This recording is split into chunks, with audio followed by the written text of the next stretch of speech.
Oo nga, napag-usapan na namin ni Mamo 'to. Kaya ako nang bahala. Sige na, tara na. Saglit lang tayo.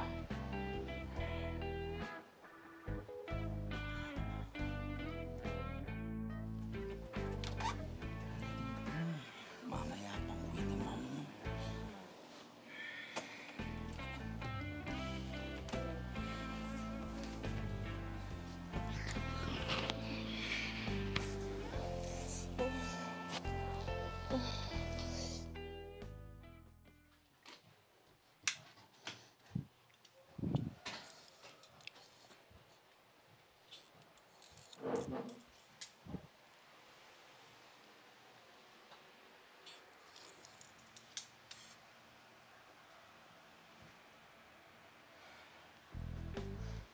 Ang bango-bango mo naman.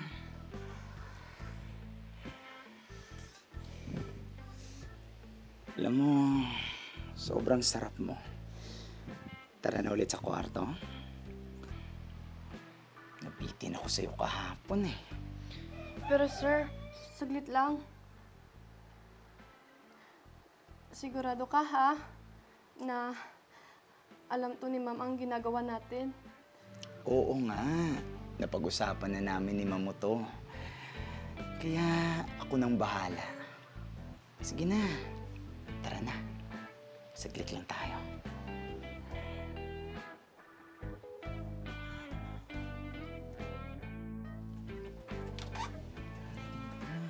Mamaya pang uwi ni Mamo.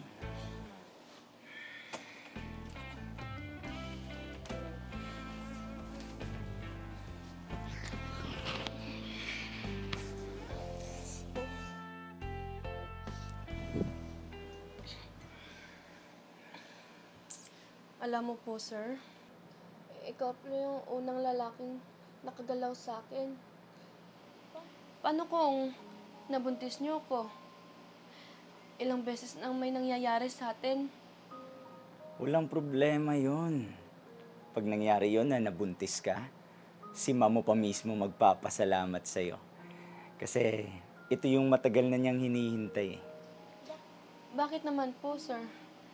Alam mo naman na mali itong ginagawa natin. Ang laki ng utang na loob ko kay ma'am at siyang nagpapaaral sa akin. Gusto mong tumanaw ng utang na loob sa kanya, di ba? Pues, gawin mo lang yung mga pinapagawa ko sa'yo. Ang alin po, sir? Ang bigyan ako ng anak. Kasi di nga magawa ni ma'am mo yan. Kasi baog siya. Kaya, ibibigay natin yung pabor na hinihintay niya. Ang magkaroon ng anak. Basta, sir, ha? Nagtiwala po ako sa'yo. Kung saan po ako makakatulong kay ma'am, gagawin ko po. Ayaw mo nun? Nag-enjoy ka na. Nakatulong ka pa kay ma'am mo. Sige po, sir. Mauuna na po ako. Sige.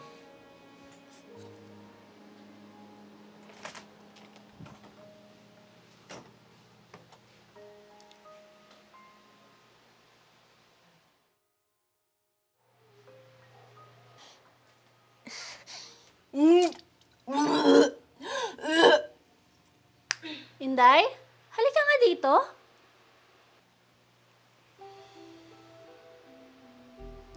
Okay ka lang ba? Namumutla ka. At saka parang ilang araw ka nang ganyan. Wala po to, ma'am. Umaasim lang po yung sikmura ko. Ma'am, may sasabihin po sana ako sa'yo. Tara na, mahal. Malilate na tayo. Sobrang traffic pa naman. Tsaka, wala ka naman talagang sasabihin, di ba, Inday? Opo, sir. Di bali na po, ma'am. Kalimutan niyo na po yun. O siya, sige. Mag-usap na lang tayo mamaya ha. Alam ko may sasabihin ka. Tara na. Marami pa tayong pupuntahan eh.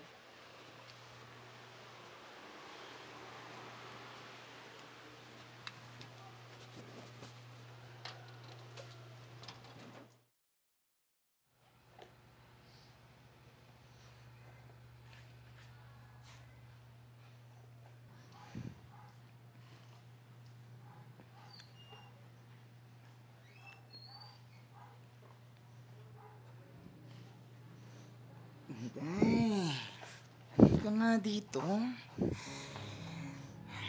Solo na naman kita ulit. Tara na sa kwarto nang makabuo tayo. Sigurado matutuwa si ma'am mo nito. Ayaw ko na po, sir. Ilang araw na po akong di dinadatnan. Buntis po ako. Ano? Di ka pwedeng mabuntis. Tsaka bakit ngayon mo lang sinabi sa akin? Tanga ka ba? Bakit di ka uminom ng pampalaglag, ha? Ano po, sir? Di ba ikaw ang may gusto nito? Na mabigyan si ma'am ng anak? Willing po ako na ibigay ang anak ko sa kanya. Kapalit ng utang na loob ko sa kanya. Inday, lahat ng mga sinabi ko sa'yo, kalimutan mo na yon. Alam mo ba kung bakit ko ginagawa to? Ginagawa ko to para matikman ka. Tsaka, natikman na kita. Kaya pwede ka na magpakalayo-layo. Napakawalang hiya niyo! Kahit ako na lang po sanang niloko mo, sir. Hindi niyo na po sana dinamay si ma'am. Hinangad lang naman niya na magkaroon siya ng anak. Anak? Wala pa sa bokabularyo kung magkaroon ng anak. Ang sarap-sarap ng buhay ko, bibigyan niyo ako ng obligasyon? Ano ko, tanga? Napakawalang hiya mo! Buisit ka, matugan ka! Ginawa mo pa talagang dahilan ang hindi ko pagkakaroon ng anak para lang dyan sa kamanyakan mo? Mahal, patawarin mo ako. Hindi sa akin yung pinagbubuntis niya. Tsaka, sa'yo ko lang gusto magkaanak. Alam mo, kaya siguro hindi pa tayo binibiyayaan ng anak. Kasi hindi ka karapat-dapat na tawaging amang hayop ka! Ma'am, patawarin niyo po ako. Napaniwala ko ni sir na makakatulong po ako sa'yo na mabigyan ka po ng anak. Hindi ako baog. At hindi ko gugustuhin na magkaroon ng anak sa ganyang paraan. Kaya kayong dalawa, panagutan niyo yung ginawa niyo? Opo, ma'am. Palalakihan ko po itong anak ko na ako lang mag-isa. Patawarin mo po ako sa nagawa ko sa'yo.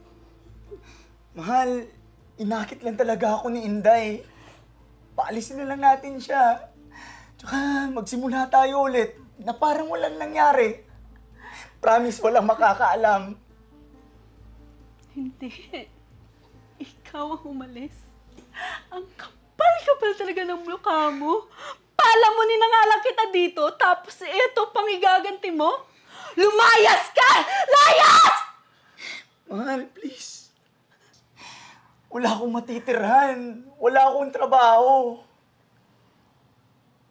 Patawarin mo ako, please.